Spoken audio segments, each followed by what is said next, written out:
Bonjour à tous, je suis le docteur Franz et j'aimerais partager avec vous quelques textes, quelques études bibliques concernant plusieurs thèmes de la Bible, Ancien et Nouveau Testament. Merci à vous et bonne écoute. J'aimerais partager avec vous un thème qui s'intitule le recommencement. Alors pourquoi le recommencement? C'est parce que nous avons déjà dans le livre de la Genèse deux chapitres qui nous parlent de la création, les cieux, la terre et toute l'armée qui est autour. Et j'aimerais voir aussi un autre texte dans l'évangile de Jean, au chapitre 1er, qui va aussi lui, à sa manière, nous parler aussi de la création, mais qui va axer cette création jusqu'à l'incarnation du Messie. Alors, pour ce faire, je vais lire le premier texte afin de développer un peu ce sujet. Le premier se trouve dans l'Ancien Testament, le livre de la Genèse. Nous allons lire quelques versets du chapitre 1er et quelques versets du chapitre 2. Ensuite, je vais vous emmener aussi dans le Nouveau Testament, dans l'évangile de Jean, et nous allons lire quelques versets du chapitre 1er de l'évangile de Jean. Donc, le recommencement va nous permettre de bien comprendre le passage entre la création d'une manière générale, création du monde, de la terre, les étoiles, les astres, et aussi création de l'homme, et ce que j'appelle le recommencement, c'est l'orientation, la vision de l'apôtre Jean sur la venue du Messie. Épître de Jean, chapitre 1er, et il va permettre de bien comprendre la venue du Messie, son incarnation en tant que Messie, fils de Dieu. Donc, je vais lire quelques versets avec vous afin de bien concrétiser tout cela. Donc, je reviens, comme je le disais dès le début, Genèse chapitre 1er. On va lire quelques versets, pas tout le chapitre, c'est-à-dire le verset 1er. Au commencement, Dieu créa les cieux et la terre était informe et vide. Il y avait des ténèbres à la surface de l'abîme, et l'Esprit de Dieu se mouvait au-dessus des eaux. Le verset 3, toujours dans Genèse chapitre 1er, Dieu dit que la lumière soit et la lumière fut. Dieu vit que la lumière était bonne et Dieu sépara la lumière d'avec les ténèbres. On va descendre jusqu'au verset 6. Dieu dit qu'il y ait une étendue entre les eaux et qu'elle sépare les eaux avec les eaux, donc une partie en haut, une partie en bas. Et Dieu fit l'étendue et il sépara les eaux qui sont au-dessous et les eaux qui sont au-dessus de l'étendue. On va continuer avec quelques brides de versets du chapitre 1er, toujours de la Genèse. Le verset 9, Dieu dit que les eaux qui sont au-dessous du ciel se rassemblent en un seul lieu et que le sec paraisse. Et cela fut ainsi. Voilà, j'ai voulu simplement vous donner quelques brides, quelques versets concernant on va dire, la première création, la grande création, création des cieux et de la terre. Et maintenant, nous allons voir arriver maintenant la création de l'homme, toujours dans le livre de la Genèse. Et là, je vais simplement lire avec vous quelques versets où l'Éternel va créer l'homme. Donc, mon objectif ici est de vous présenter d'une manière très succincte, très générale, la grande création, les cieux et la terre, les astres, etc. et aussi la création de l'homme. Ensuite, mettre en parallèle le deuxième texte de l'évangile de Jean, qui lui aussi nous parle de création, mais avec une précision et des détails sur celui qui doit venir s'incarner. Donc, avec les détails de l'évangile de Jean, nous allons développer la création que nous connaissons dans le livre de la Genèse. Les deux textes doivent se compléter, doivent s'accorder pour que nous puissions comprendre comment le Fils de Dieu est venu sur la terre. Après avoir survolé rapidement toute l'armée céleste, la création, les cieux et la terre, les astres, les nuages, on va arriver au chapitre 2 de la Genèse et au verset 7 qui nous retrace un peu la création de l'homme. Il est important que nous puissions le voir afin de faire ce lien ensuite avec l'évangile de Jean. Donc, Genèse chapitre 2 verset 7, je lis « L'Éternel Dieu forma l'homme de la poussière de la terre, il souffla dans ses narines un souffle de vie et l'homme devint un être vivant. » Le chapitre 3, toujours de la Genèse, nous relate la présentation du serpent qui est dans ce contexte ici un animal très rusé qui va justement utiliser ses capacités de séduction, sa ruse, pour détourner du but, c'est ce qu'on appelle le péché, se détourner du but, détourner Ève de son objectif. Nous nous trouvons bien sûr au chapitre 3 de la Genèse toujours et nous continuons à voir que la femme savait exactement ce qu'elle devait faire. Puisque au chapitre 3 du verset 1er, le serpent qui était le plus rusé de tous les animaux va inciter la femme à rechercher quelque chose de nouveau, va attirer son attention sur quelque chose qu'elle n'a pas encore apparemment. Et c'est cela aussi un autre thème que nous allons développer par la suite. Donc le serpent qui est le plus rusé de tous les animaux va utiliser la ruse pour inciter, pour donner envie à la femme de pouvoir goûter à ce fruit qui est pour l'instant très éloigné, qui est encore uniquement visuel. Le verset 3 nous donne une information importante. Ève va répondre à ce serpent qui est en train de l'inviter, est en train aussi de créer l'envie de prendre ce fruit, de manger ce qu'il ne faut pas, le fruit de l'arbre qui est au milieu du jardin. Ève va répondre au verset 3 en disant quelque chose, en rappelant sa mission qui est aussi sa conscience. Le verset 2 nous relate la réponse de la femme au serpent. Elle dit, « Nous mangerons du fruit des arbres du jardin, mais quant au fruit de l'arbre qui est au milieu du jardin, Dieu a dit, vous ne mangerez point et vous n'y toucherez point, de peur que vous ne mouriez. » Ce qui va se passer par la suite, nous le connaissons. Au verset 4, Ève va avoir cette réaction attirée vers le visuel. Elle va pouvoir prendre ce fruit, désobéir, et c'est ce que nous traduisons par le mot péché, dévier, louper le coche, manquer le but, afin que les autres événements puissent s'accomplir par la suite. Nous descendons un peu au verset 7, afin de bien comprendre maintenant ce qui va se passer, et aussi rentrer bien dans notre thème, avec la deuxième lecture dans le Nouveau Testament. Nous descendons au verset 7, toujours dans le livre de la Genèse, et nous allons lire un peu les conséquences de cette déviation, de cette désobéissance.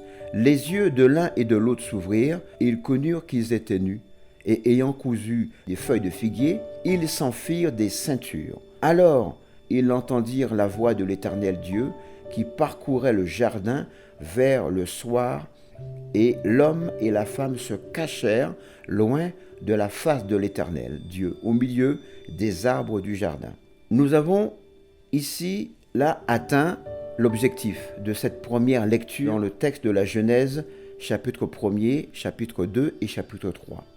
Il est intéressant de voir que là, le serpent a réussi à dévier, à faire dévier du but de l'objectif divin, mais dans le deuxième texte que nous allons lire tout à l'heure, il serait aussi intéressant de voir comment l'Éternel va s'y prendre, le plan du salut pour incarner le salut à tous les hommes, afin de rectifier ce tir-là, rectifier ce problème, résoudre ce problème de l'humanité. Donc, nous nous retrouvons maintenant dans l'évangile de Jean, au chapitre 1er, et vous allez avec moi découvrir les différents traits de parallèle, les similitudes qu'il y a entre le livre de la Genèse, la première création, et bien sûr ce que j'ai appelé dans mon développement le recommencement. Mais le recommencement avec le plan du salut, avec l'homme qui va devoir recevoir une nouvelle nature, une nature divine. Alors je lis les quelques textes de l'évangile de Jean au chapitre 1er. Au commencement était la parole, et la parole était avec Dieu, et la parole était Dieu. Elle était au commencement avec Dieu. Verset 3, toutes choses ont été faites par elle. Donc là, nous sommes pour l'instant toujours dans le contexte de la création que nous avons déjà vu dans le livre de la Genèse. Toutes choses ont été faites par elle, et rien de ce qui a été fait n'a été fait sans elle. En elle était la vie, et la vie était la lumière des hommes. La lumière luit dans les ténèbres, et les ténèbres ne l'ont point reçue. Nous avons déjà vu ici du verset 1er au verset 4 que la parole était au commencement. Elle était avec Dieu et ensuite le verset 2 nous dit qu'elle est elle-même Dieu. Le verset 3 nous dit en descendant en plus que cette parole-là qui est Dieu, maintenant nous le savons, qui était avec Dieu dès le commencement, elle était dès le commencement au moment des créations. Et cette parole maintenant est devenue une parole qui va se transformer en lumière et apporter la vie. Toujours cette parole créatrice. Elle est créatrice puisque le verset 3 nous dit « Toutes choses ont été faites par elle ». Elle ici, c'est la parole. Donc, elle est la parole, elle crée. Et le verset 4 nous dit « En elle était la vie ». Elle, c'est toujours la parole. Et la vérité et la vie étaient la lumière des hommes. Donc, toujours la parole qui est Dieu, qui était avec Dieu et qui est Dieu lui-même, qui a tout créé. Elle est la vie, je fais un résumé par rapport au verset, et elle est la lumière des hommes. Donc nous sommes en train de découvrir toute une partie interne, invisible, que nous n'avons pas dans le livre de la Genèse. Il n'y a pas ces détails au niveau de la création, au niveau créateur. La Bible appelle l'artisan de la création de l'univers. Nous n'avons pas ces détails dans le livre de la Genèse. Mais Jean, qui est inspiré par l'Esprit de Dieu, nous dévoile, et je le répète, la parole. Elle, ce n'est pas une simple réunion de mots, de sons, mais là, c'est vraiment une puissance créatrice. Elle est Dieu, elle était avec Dieu, elle est la lumière des hommes, elle va éclairer les hommes et elle donne la vie. Tout cela, c'est la parole. Le verset 5, toujours dans l'évangile de Jean, au chapitre 1er, nous dit « La lumière, lui, dans les ténèbres ». N'oublions pas que je viens de dire que cette lumière-là, c'est aussi la parole. Et elle est Dieu. Donc la lumière, lui, dans les ténèbres. Donc Dieu, lui, dans les ténèbres. Et les ténèbres ne l'ont point reçu. Le verset 6 nous dit « Il y a eu un homme envoyé par Dieu, son nom était Jean, Jean le Baptiste. Il vint pour servir de témoignage, pour rendre témoignage, être témoin à la lumière, afin que tous croient par lui. » Il n'était pas la lumière, lui, Jean, mais il parut pour rendre témoignage à la lumière. Le verset 9 nous donne encore davantage d'informations par rapport à cette lumière, qui est Dieu, qui était dès le commencement. Rien n'a été fait sans elle, elle était la lumière. Le verset 9 va encore plus loin dans les détails et il dit que cette lumière était la véritable lumière, qui, en venant dans le monde, éclaire tout homme. Elle, toujours la lumière, était dans le monde et le monde a été fait par elle. Et le monde ne l'a point reçue. Le verset 11, elle, toujours qui est la lumière, donc qui est Dieu et qui est la vie, elle est venue chez les siens et les siens ne l'ont point reçue. Et voici le point important dans ce chapitre 1er de l'évangile de Jean qui a fait que je puisse intituler cette réflexion, cette étude, le recommencement. Nous avons ici un recommencement puisque la Genèse nous parle du péché, donc l'homme a échoué, l'homme a perdu, l'homme a raté le coche, a dévié du but divin, mais ici, avec l'évangile de Jean, l'homme va gagner avec Dieu. Regardez au verset 12 ce qu'il dit, l'évangile de Jean. « Mais à tous ceux qui l'ont reçu », ici, recevoir nous parle de la lumière. À tous ceux qui ont reçu la lumière. Et nous avons dit plus haut en développement que la lumière est Dieu. Elle était au commencement. Rien n'a été créé sans elle. Donc, à tous ceux qui l'ont reçu, cette lumière est reçue Dieu lui-même.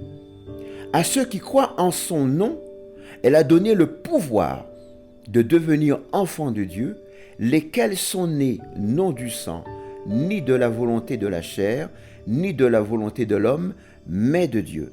Et ici, je viens de refermer la boucle qui justifie le titre que nous avons vu ensemble, le recommencement. Si nous retournons dans la Genèse, nous n'avons pas ces détails. Nous n'avons pas ce détail de la création, de la parole qui était faite chair. Mais si nous revenons et complétons la Genèse avec l'évangile de Jean, nous avons vu que cette parole était Dieu. Elle est dès le commencement. Et là où l'homme a échoué, Dieu va permettre que l'homme puisse repartir à zéro.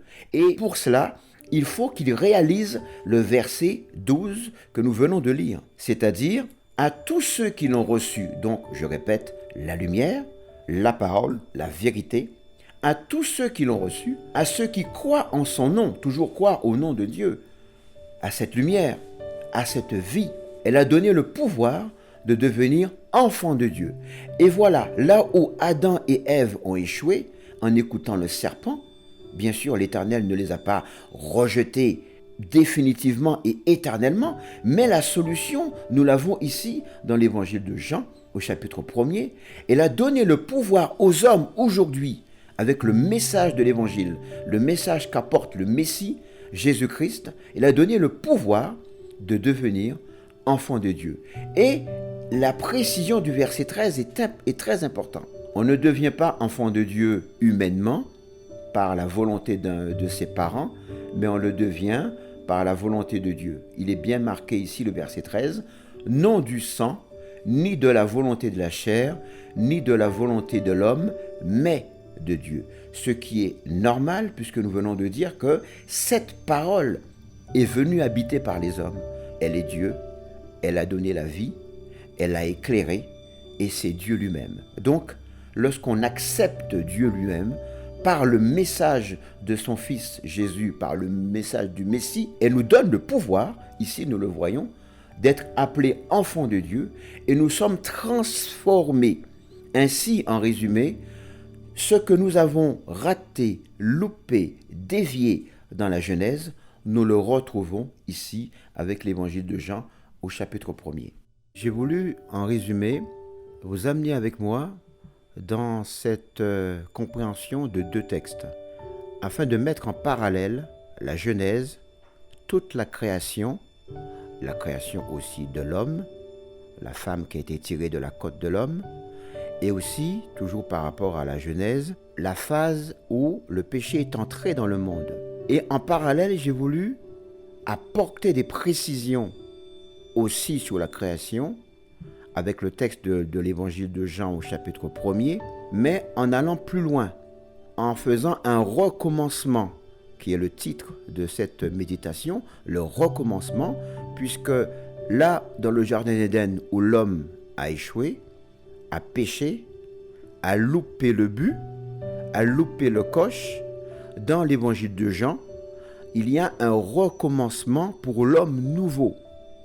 Pour l'homme nouveau, c'est-à-dire pour celui qui est né de Dieu. Nous l'avons lu, la lumière est Dieu, la lumière est dès le commencement, la lumière est à côté de Dieu, la lumière est la vie, et la vie était venue parmi les hommes.